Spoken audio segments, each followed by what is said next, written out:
Então, a palavra que Deus... Hoje nós vamos falar sobre a pessoa do servo, né? Que é uma palavra maravilhosa que se encontra aí no livro, no Evangelho de Marcos, e que diz assim, então, tem a palavra que se encontra aqui no Evangelho de Marcos...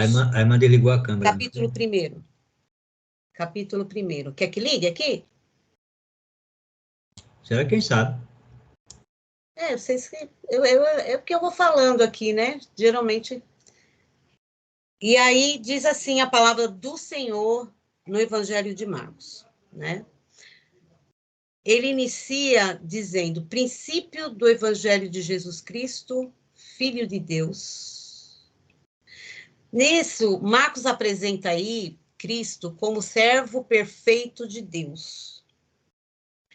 O Evangelho de Mateus traça já uma linha de descendência do soberano, né? Desde o seu nascimento de uma virgem e a sua verdadeira humanidade.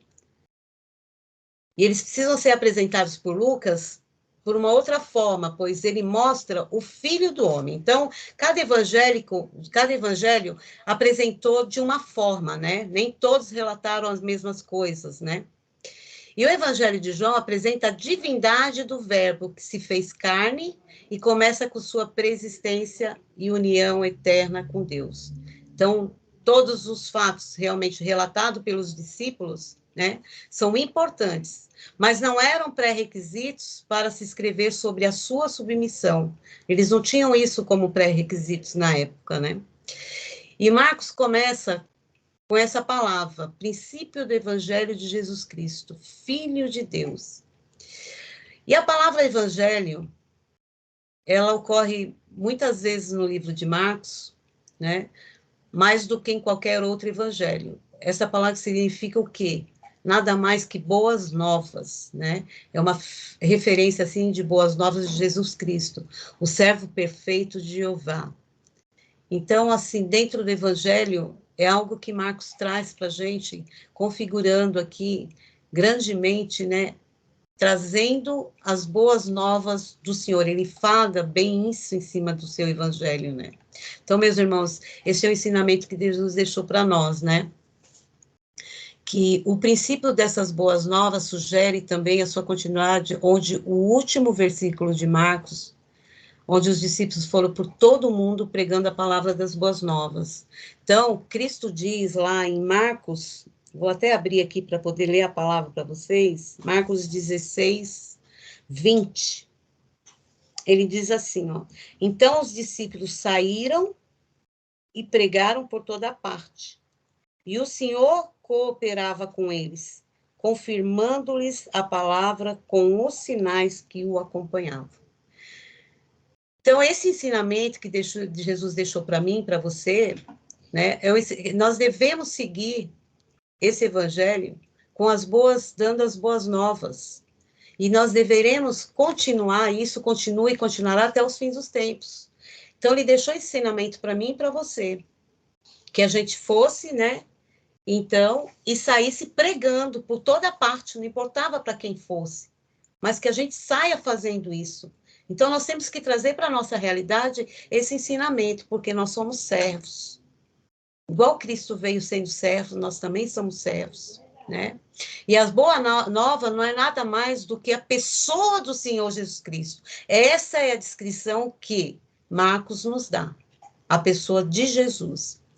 Então, ele é Jesus, que foi o nome dado a ele na terra, tá? Um nome maravilhoso. Se a gente for olhar lá, a forma grega em hebraico é Josué, que significa Jeová, o Salvador. Tá? O nome declara a glória moral da sua humanidade. Ele declara lá em Mateus 1:21, ela dará à luz a um filho e lhe porás o nome de Jesus, porque ele salvará o seu povo dos seus pecados. Então, Jeová, o Salvador, né? Nada mais é que Josué em hebraico. Ela veio, então, ele mesmo já diz, ela dará à luz a um filho e lhe porás o nome de Jesus, porque ele salvará o povo dos seus pecados. É uma bênção isso, né? Eu falo que quando eu falo que Deus trabalha muito na nossa vida, quando a gente começa a degustar a palavra, né? A ler e a ter o entendimento da palavra nos evangelhos. Eu vejo assim um leque abrir de coisas maravilhosas sobre a nossa vida quando a gente realmente busca o Senhor nos evangelhos que ele deixou aí para a gente, né? Para a gente, de ensinamento para a nossa vida, daquilo que ele fez, da forma com que ele andou na terra e como ele seguiu, né? E Cristo, né, na forma grega do hebraico, é Messias ou ungido do Senhor, né? E através do Cristo glorificado, Deus cumpriria na terra a libertação e o destino de Israel, como relata nas profecias lá do Velho Testamento. Se a gente for ler hoje Gênesis 49, 10, vou até abrir para a gente ler. Gente, hoje eu vou ler palavra aqui, hein? Amém? 49, 10, ele diz assim: portanto, o cetro não se apartará de Judá, nem o bastão de comando de sua posteridade, até que venha Siló, aquele a quem o cetro pertence, e a ele obedecem todos os povos da terra. No Salmo 110, 1, o Senhor diz assim, ó. Deixa eu pegar aqui, versículo 1, verso 1 aqui. Ele diz assim: quero cantar. Não, 110, perdão. Deixa eu pegar aqui. 110, verso 1. Ele diz assim: assim declarou o Senhor ao meu Senhor: assenta-te à minha direita e aguarda, enquanto de teus inimigos faço um objeto de descanso para os teus pés. Então, a glória oficial do representante de Deus. Deus mostra para nós aí, né? Em Isaías, ele também relata isso, que ele veio para cumprir, né, a libertação e fazer, né, dar um destino a Israel, né? Então, Jesus, o Filho de Deus, humilde como servo, né? O Espírito Santo protege o relacionamento de Jesus Cristo, o Filho de Deus. E o Pai confessa e confirma Jesus Cristo como Filho no Evangelho de Marcos 2 vezes, né? Ele confessa isso. Lá em Marcos, no capítulo 1, que é o que a gente está aqui vendo, estudando, a palavra do Senhor, ele diz assim, deixa eu abrir a Bíblia aqui, meus irmãos. Deixa a Bíblia aberta. Ele diz assim, lá no Marcos capítulo 1, versículo 11. Então ouve uma voz vinda dos céus. Tu és o meu filho amado. Em ti muito me agrado.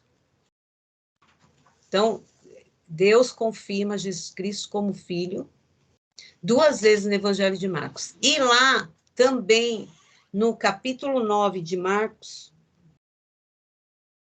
capítulo 9, versículo 7 de Marcos, ele diz assim: em seguida surgiu uma nuvem que os envolveu, e dela soou uma voz que declarou: este é o meu filho amado, e a ele dai ouvidos. Então, aqui, né, os demônios também tem 2 ocasiões em que confessa Jesus, aqui em Marcos, né, e é afirmada pelo próprio Cristo também, que Cristo também afirma que ele é filho de Deus, e foi reconhecido pelos centuriões depois de sua morte na cruz, que diz aqui no capítulo 15 de Marcos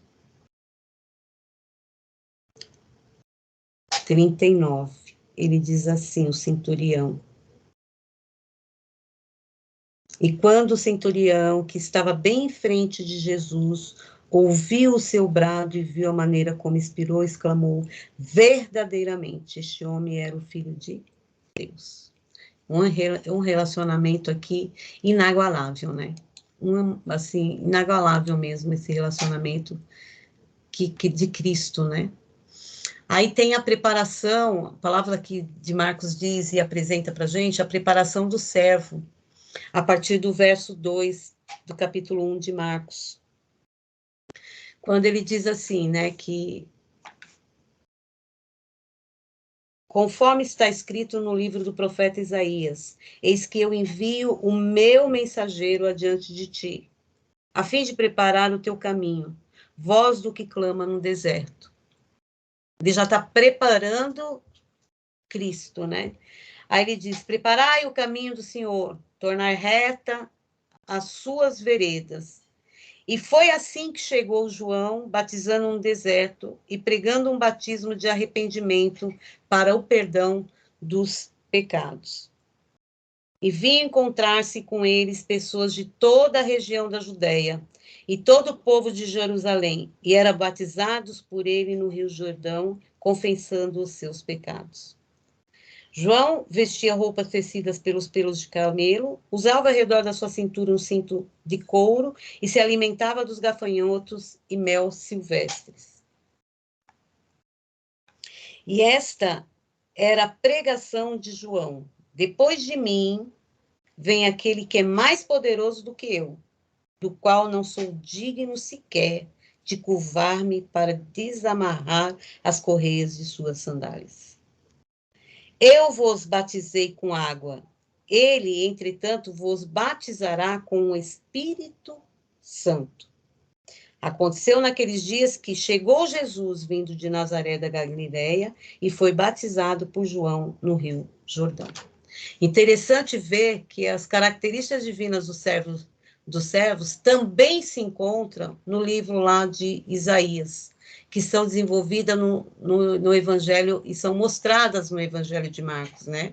Em Isaías 42:9, ele diz que teria um relacionamento do servo de Deus, ele mostra o seu ensino da verdade, a mansidão do seu caráter e a esfera de sua missão.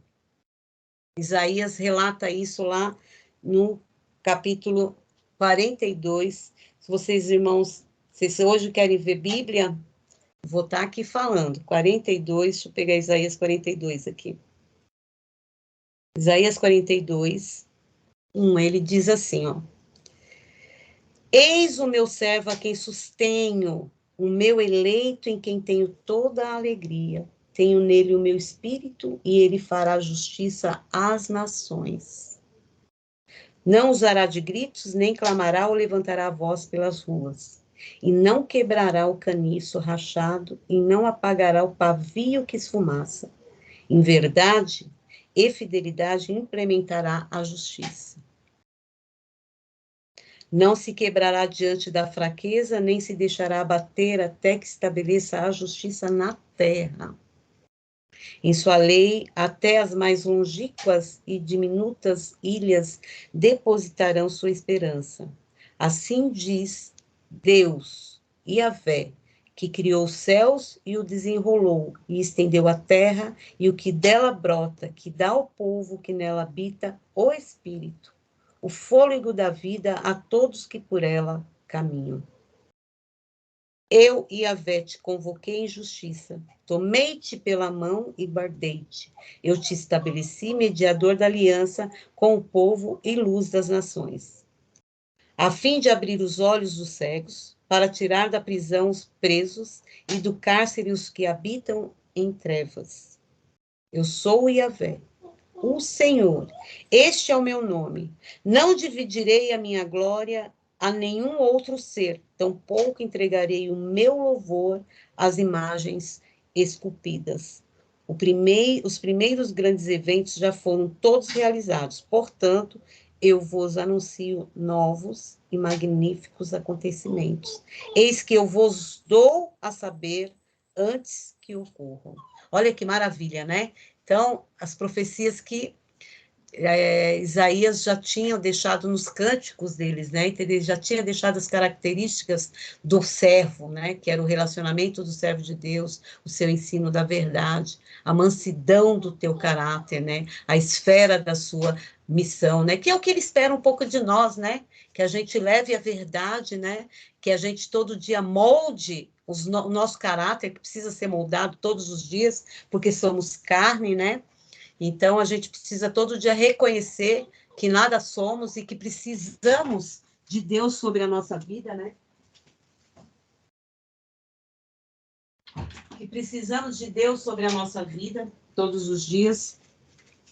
Nós necessitamos dele, né? Então a gente precisa ser, né? Nós precisamos ser realmente mais semelhantes de Deus em todos os sentidos da nossa vida, né? Ele também apresenta lá na frente, né? Não vou estar lendo aqui, irmão, porque é bastante passagem, né? O servo como profeta de Deus, ele relata nos próximos capítulos aí, e a oposição obstinada da nação ao seu ministério, né? Então, o ministério que tinha uma oposição, né? As pessoas não queriam, então ele enfrentou várias barreiras durante o ministério dele, né?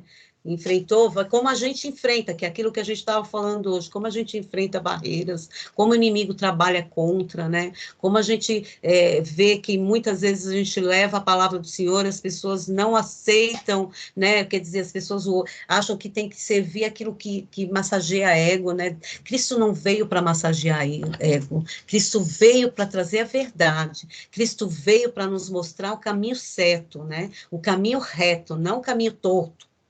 E muitos a gente vê que estão fora dessa situação. Não estou dizendo nós aqui, né, meus irmãos, mas eu falo que a gente vê aí, a gente acaba acompanhando e entristecemos, né, com algumas coisas. Ele deixa também um outro cântico lá no capítulo 50, né, que é onde Isaías relata a comunhão do servo com o Pai. Ele relata a sua firmeza, que Jesus era firme no que falava, né? Ele mostra o seu sofrimento nas mãos dos homens, como Jesus sofreu diante dos homens daquela época, e a sua vindicação final por Deus, né? E deixa um quarto cântico aqui, que é no capítulo 52. Depois, se vocês quiserem anotando e depois lendo lá, vê os cânticos que Isaías deixou para mostrando Cristo, né? A dor e a glória do servo do Senhor e a morte do vicária do servo e sua exaltação final, né? Então, os capítulos que a gente leu aqui, que eu acabei de ler em Marcos, né? No Evangelho de Marcos, do versículo 4 até o 8, ele mostra, né, dá uma breve descrição do ministério de Cristo, né, sobre as vestes, sobre a alimentação, sobre a proclamação de João Batista, né, o batismo, que na época administrado por João, era uma preparação necessária para a vinda do Messias, né, o batismo de João era para o arrependimento, então ele visava que o ser humano havia necessidade de se arrepender, né, visando o perdão dos seus pecados. Enquanto o batismo que Cristo, né, que nós, os cristãos, temos, é uma confissão pública do senhorio de Cristo por aqueles que já são perdoados. Então, a proclamação anunciada a vinda de Cristo era um aspecto principal do ministério de João Batista na época. Então, o ministério dele era para quê? Para que ele pudesse apresentar Cristo publicamente, né? E mostrar pro pecador que sem arrependimento é impossível, né? Você chegar até Cristo, né? E João Batista, como servo, ele reconheceu na época a superioridade do Senhor em sua glória pessoal e serviço maior em sua pregação. João Batista exaltou a pessoa de Cristo e também afirmou não ser digno de desatar as correias de suas sandálias. Isso é uma tarefa de um mero servo. E João, o que ele faz? Ele contrasta o seu ministério com o ministério de Cristo. Ele batizava com água, mas Cristo batizaria com o Espírito, né? Isso foi onde se cumpriu na grande festa lá de Pentecostes, que é relatado lá em Atos, né? E também quando a gente confia no Senhor, né? A gente deve confiar no Senhor, no nosso Salvador. Ele relata também aqui, o Marcos, no capítulo 9, no versículo 9 em diante até o 11, né? Que Jesus, o Senhor, veio de Nazaré, onde durante 30 anos ele serviria em obscuridade para ser batizado por João Batista no Jordão. Esse batismo era sua consagração pública para a grande obra que o Senhor veio para fazer. E ele tinha uma grande obra que era para nos salvar, né? Se estamos aqui hoje, né, devemos grandemente a grande obra que Jesus fez na terra por amor de mim e de você, né? Então, o bendito Senhor não tinha algum pecado nenhum para confessar aos outros. Mas no Jordão ele demonstrou sua prontidão a tomar o lugar de pecador na morte, tá? E antecipando do Gólgota, ele identificou-se os homens como pecadores, né? Então, nós éramos pecadores. Se a gente for ler aqui no versículo 10 do 1 Marcos, aqui, do Evangelho, ele diz assim: e imediatamente após deixar a água, viu os céus rasgando-se e o Espírito descendo até ele na forma de uma pomba, né? Aí, se você pegar aqui em Marcos 10:38, ele diz o seguinte, Marcos 10:38, ele diz assim: ponderou-lhes Jesus, não sabeis os que está pedindo, né? Olha assim, não sabeis o que estáis pedindo. Vou ler o 37 primeiro, para que vocês entendam. Ao que rogar, permita-nos, na tua glória, nos assentarmos à tua direita e o outro à tua esquerda. Aí ele disse assim, ponderou-se Jesus, não sabeis os que estáis pedindo. Podeis vós beber do cálice que eu vou beber e ser batizado com o batismo que eu vou ser batizado? Olha que bênção, né? Quem queria passar, quem teria, nós não teríamos condições nenhuma de passar pelo que Jesus passou na terra. Nós, pecadores, nós não teríamos condições nenhuma. Ele veio preparado para tudo que ele passou aqui. Ele já veio preparado para isso. Nós não conseguiríamos ir para lugar nenhum, né? Então, a primeira ocorrência que refere-se ao Senhor saindo da água no Jordão, Marcos descreve a prontidão do Senhor para o seu serviço. Então, o Evangelho de Marcos detalha as atividades da Trindade no Jordão. Como a Trindade trabalhou ali no Jordão. O Pai expressou sua aprovação do seu Filho. Ele agradar a obscuridade da desprezada Nazaré e agora, na hora de iniciar seu ministério público, o Espírito Santo confirmou os pensamentos do Pai, descendo na forma de pomba sobre ele. Então, se a gente for ler Isaías 42, glória a Deus, Senhor, louvado é o teu nome. Ele diz assim, eis o meu servo, a quem sustenho, o meu eleito, em quem tenho toda a alegria. Tenho nele o meu espírito, e ele fará justiça às nações. Lindo, né? Então, Deus aqui expressou sua aprovação de seu filho amado, né? E o filho recebeu dos céus abertos aprovação e unção para a obra do seu ministério. E a voz declarou claramente a singularidade do Senhor. Outros nas Escrituras também foram chamados de amados de Deus, como Salomão. Lá, se a gente for lá em Neemias, Salomão ele descreveu Neemias, né? Que Salomão foi chamado de amado de Deus. Outros foram descritos como agradando, né, a Deus, como Enoque, né? Em Hebreus também refere-se a Enoque, dizendo que Deus diz que ele agradava a ele, né? Mas somente ele, o amado, o verdadeiro, o eterno, o justo, o fiel, o glorioso, este sim, somente ele foi chamado de filho. Deus só chamou ele de meu filho. Então, o lugar, a hora e o tema da pregação de Jesus são, assim, indicados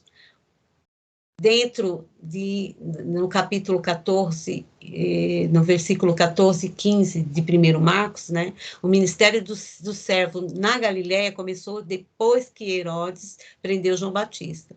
Antes de Jesus chegar na Galileia, ele havia feito vários milagres, né? E pregado na Judéia e Samaria durante vários meses. João relata isso, né? No Evangelho de João, fatos que o Evangelho de Marcos não relata.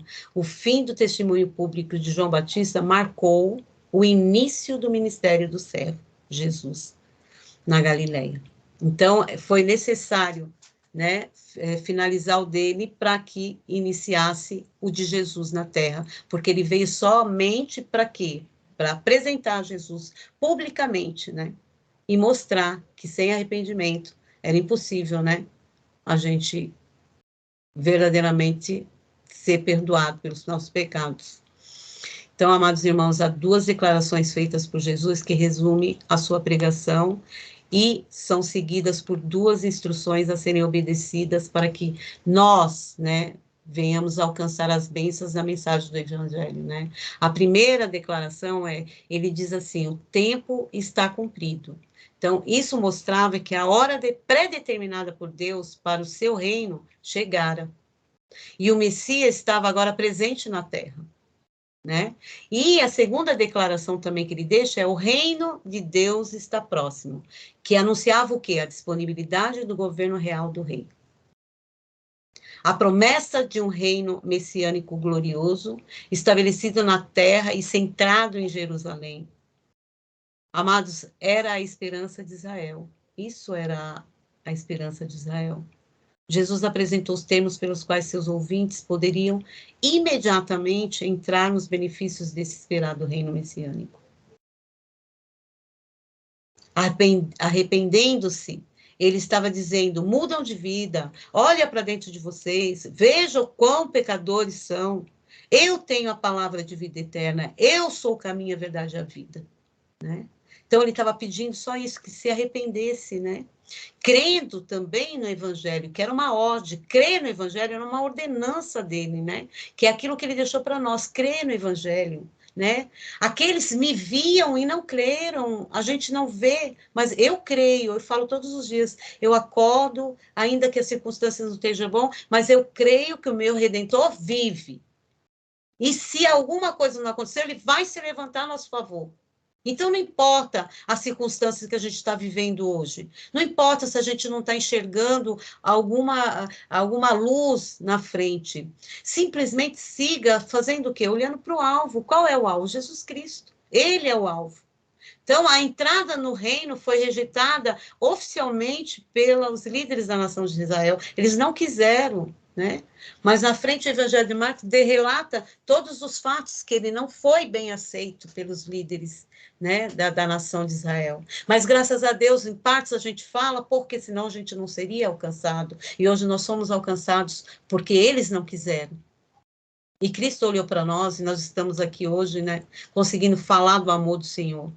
E finalizando aqui, o propósito atual de Deus é salvar homens de todas as nações e edificar sua igreja, né, composta de tudo que se arrependam e crerem na mensagem do Evangelho, da graça de Deus. Este é o aspecto pregado né, do Evangelho pregado. Então, os discípulos pregou o quê? Que a gente se arrependesse, que a gente cresce na mensagem do Evangelho, da graça de Deus. Depois da obra consumada de Cristo na cruz e de sua ressurreição gloriosa, a ascensão visível à destra de Deus, que ele relata lá em Marcos 16, vou até ler para vocês, ele relata aqui no Evangelho de Marcos, capítulo 16, versículo 15 ao 20, ele diz assim, o Senhor, ele lhes ordenou, enquanto estiverdes indo pelo mundo inteiro, proclamai o Evangelho a toda criatura. Aquele que crer e for batizado será salvo, todavia quem não crer será condenado. Então, ele deixa aqui, aí ele fala assim no 17, esses sinais acompanharão aos que crerem, em meu nome expulsarão demônios, em línguas novas falarão, pegarão serpentes com as mãos, e se algo mortífero beberem, de modo nenhum lhes fará mal. Sobre os enfermos imporão as mãos, e eles serão curados. Concluindo, depois de lhe ter orientado, o Senhor Jesus foi levado aos céus e assentou-se à direita de Deus. Então os discípulos saíram e pregaram por toda parte.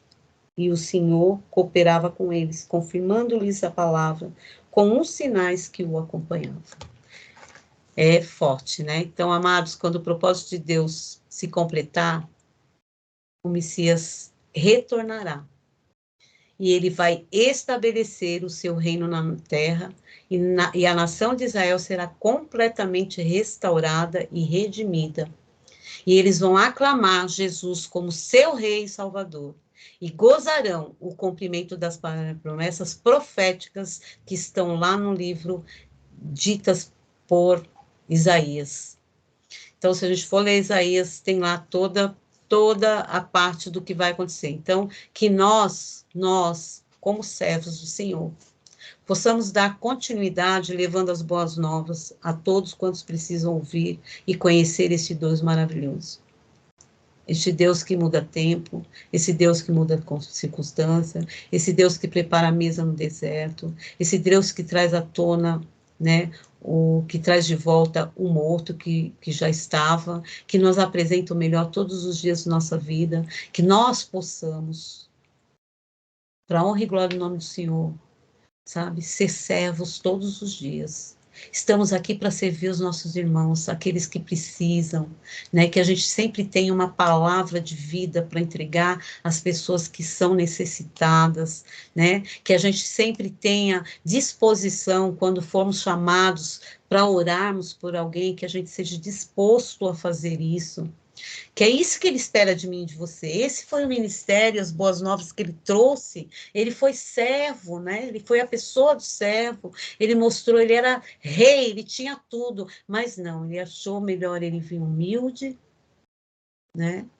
E fazer o melhor para nós, tirarmos nós aquele lamaçal de pecados, né? E hoje, se estamos aqui, estamos porque ele passou uma trajetória, um ministério lindo e maravilhoso, que se a gente for aprofundar mais e mais e mais, né, a gente não tem fim o ministério de Jesus, né, porque são tantas coisas maravilhosas, são tantos prodígios, são tantos milagres, são tantas coisas deixadas aí por ele que a gente pode aplicar no nosso dia a dia, na nossa vida, trazer para a nossa realidade, né? E que cada dia a gente possa reconhecer, como João Batista fez, o senhorio de Deus sobre a nossa vida, porque nós não somos dignos, né? Como ele disse, eu não sou digno de desatar a sandália dos seus pés, né? Então, nós temos que reconhecer que acima de nós existe o senhorio, e que a nossa vontade não deve prevalecer nesse mundo, né? É um mundo que a gente está aqui hoje só de passagem, né? Mas devemos sim cuidar de tudo que ele colocou nas nossas mãos aqui. É os nossos filhos, né? É a nossa família, é os nossos amigos que a gente tem que estar sempre orando, são as nossas coisas materiais, porque fazem parte deste mundo. Tudo aquilo que ele trouxe na minha mão e na tua mão, nós, como servos, né, devemos reconhecer que foi dado por ele. Somente ele podia nos dar algo assim. Se hoje nós podemos estar aqui falando da palavra do Senhor, é porque um dia ele pagou um alto preço naquela cruz por nós.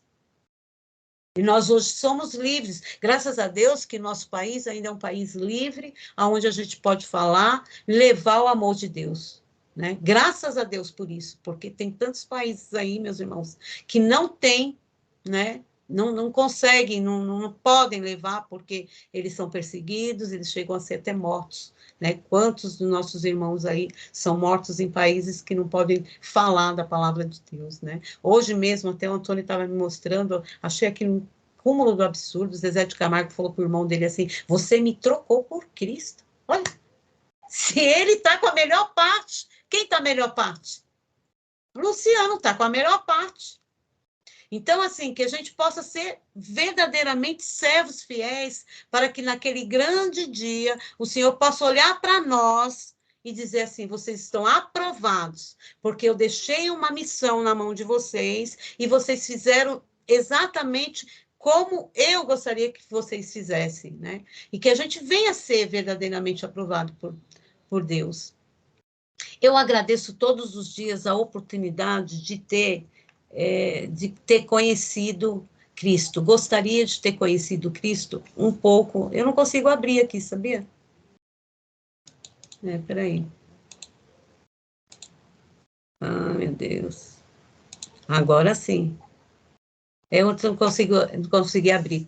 Então, assim, que a gente venha verdadeiramente, né, reconhecer que nós não somos nada, porque nós não somos nada, né? Nada nós somos. Mas Cristo vive em nós. Cristo é que está nos guiando, né? Nós devemos olhar para onde? Para o alvo. Qual é o alvo? Jesus Cristo, né? E muitas vezes eu vejo assim, tem pessoas que são pessoas do mundo, né? Pessoas que ainda não teve o privilégio de conhecer a palavra ou que ainda não quis, né? Ou ouviu, mas não quis realmente aplacar no coração, né? Dizer eu tenho, eu posso, eu sou, não sou nada. Eu não posso nada. Eu não tenho nada. Entendeu? Se alguma coisa hoje que eu tenho aqui, por exemplo, eu deixei tudo em Manaus. Eu vim só com a mala nas costas, trouxe o carro, né? E trouxe as nossas roupas. Mas eu deixei tudo, deixei uma casa todinha montada lá. Por quê? Porque se ele me deu condições de montar aquela e eu tiver que fazer alguma coisa aqui, ele vai fazer a mesma coisa, ele vai me dar condições para isso, porque eu não posso me apegar às coisas mundanas. Eu tenho que me apegar às coisas espirituais. É isso que é importante na minha vida e na sua vida.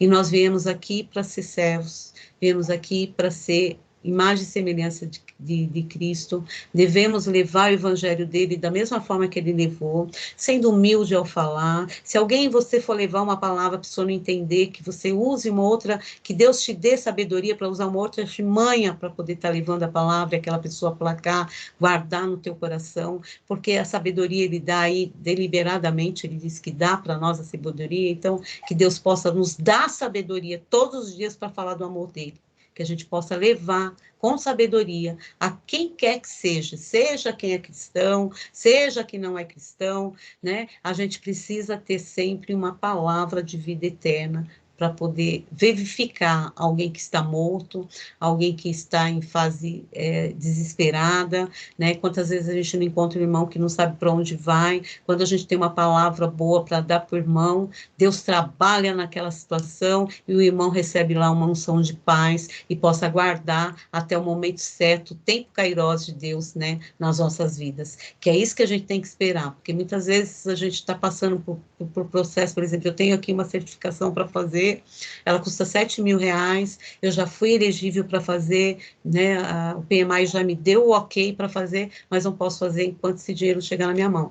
Mas eu sei que tem hora e tempo marcado para que Deus possa fazer isso na minha vida. Porque é um desejo do meu coração, eu já falei para o Senhor, esse é o desejo do meu coração.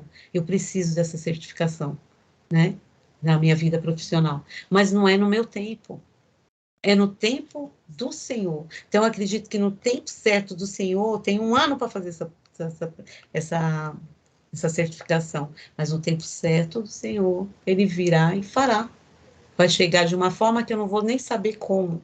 Então, são coisas que tudo tem o tempo certo, o tempo kairós de Deus. Ele já deu o start, né? É uma certificação muito difícil de ser tirada, que é a certificação do PMI.